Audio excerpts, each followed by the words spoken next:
And back to that revenue stream, the Isle of Man could, just by leasing out the area for exploration in which, make some money out of this. The only thing is they have to, a company won't do that if they can't see a market. So the key thing is to make sure that the Isle of Man is ready or is able to offer them a way of selling. How are our interconnectors here then? Are they right? Well, we've only got a small one, so you would need to probably 2 additional ones. I say that the trick is playing off the UK with Ireland, because both the UK and Ireland also need storage. Yeah. It's not just the Isle of Man that would need that, so you could actually provide a service as well. These interconnectors cost billions. I think that back to Orkney, the cost they were talking about was in the billions. Actually, the interconnector for the Isle of Man to the UK or Ireland is not nearly that much. You may be at 150 to 200 million pounds. It sounds a lot, but again, the trick is to get university. So millions, not billions, anyway. Millions, yeah. The trick is to get industry to pay for that, because energy companies are so desperate now to make this move to renewable power that it's commanding the sort of prices that oil and gas once did. Need commitment. I mean, back to the government sort of thing. Wouldn't you think a nearer date would be preferable? At least if you miss it, you tried for it, but it seems a long way away, the dates they're talking about. I think the thing is to make sure there's a sort of statutory framework, legislation that allows us to start going. So I think you can get that in even by Christmas time. But all these projects, are major projects, and they take a few years to get going, and you probably wouldn't gear up to 100% renewable electricity for the Isle of Man straight off. You build it up in stages, and that allows also for technology advances. That Europe is investing a lot in hydrogen. It's not there yet, but it would.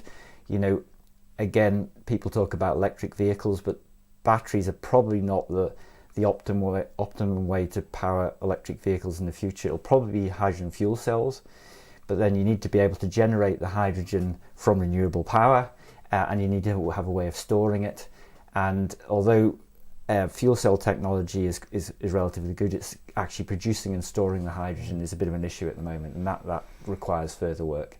So you're looking to use public and private sort of combinations, are you, here on this side? Yeah, the trick, and again, we're all moving away from the oil and gas now, but in the past, companies paid a lot to have access to oil and gas, for instance, in the Middle East and in the North Sea, and the government would get in those countries, and are still getting, is what's called a carry. So their percentage, they have an interest in it.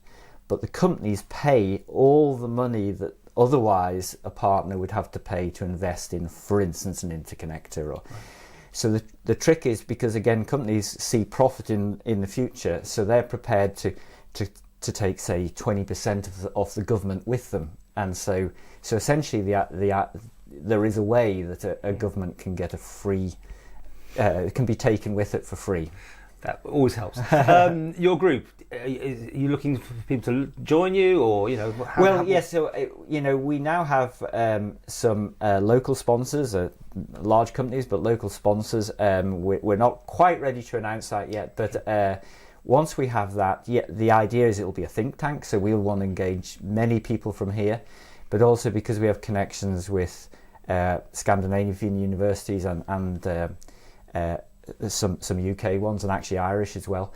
We want to use that pool of expertise. It's often academic. That the difference is where I work in Denmark, there's a sort of close connection between the research and the companies that produce the wind turbines. So I think you can do, in that case, it's a sort of academic private company partnership. So I think it's 3 parts really. If people want more information, is there a yes, so there's a website. It's Energy Sustainability Centre.im. Nice long one. We'll put it on the screen. Yeah. And this can only be the beginning of something quite exciting, I'm guessing. I think so. I mean, the Isle of Man has got these tremendous assets, and it's a lot of wind, shallow water sea, perfect for siting wind turbines.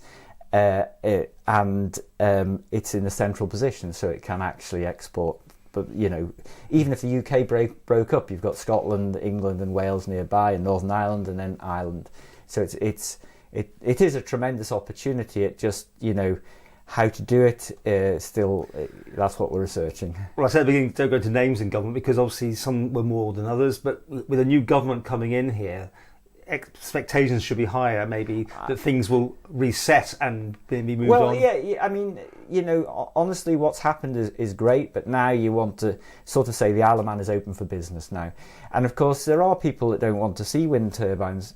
The difference is if they're visible, but they are providing cheap electricity to the Isle of Man, you can start to see, my goodness, this is a benefit to the island. It would also bring industry in, I think, because most companies are now looking for green credentials, and it's a genuine thing. They have to lower their emissions, and part of that is their power, and potentially bring down people's electricity bills significantly. Bills. I mean, the bottom line is wind is free, so you need to find a way to say, okay, well, we need to invest in the generation, which are the wind turbines. We need to invest in the cabling and the network, which is onshore Isle of Man, also export. But once you have that, you think about it, there'll be companies looking to make profit from that, but at the same time that offers such a tremendous opportunity just for local people. Finally, with your crystal ball, when could this be doable? Right, well, I think you could get it in. You could be generating 100% renewable electricity for the Isle of Man that would power everything, probably within about 20 years. You could get it quicker than that, and it might stretch out a little bit. The key thing is making sure there are no regrets that you do it. So if people watching this in 2041, I think we'll be there by then.